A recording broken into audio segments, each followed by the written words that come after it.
నువ్వు బట్టి పట్టినంత మాత్రాన ఇట్టాగుంటుంది. బట్టి పడితే జీవితం బట్టి పట్టిన బతుకులు ఇట్టాగా ఉంటాయి. పేరుకేమో బయట మామూలుగా మైకుచ్చుకుంటేనేమో వేదాలు ఉపనిషత్తులు అవి మాట్లాడటం ఆ ఊ అయ్యి అని చెప్పని మనిషిని మందేస్తే ఇది మన తంతు.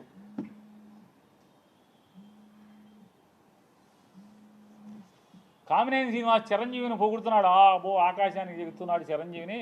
చిరంజీవి ముఖ్యమంత్రిని రంకెలేస్తే జగన్ బయటికి పరిగెత్తుకొచ్చాడు అని ఆకాశాన్ని లేపితే ఈయన ఉండబట్టలేకపోయాడు.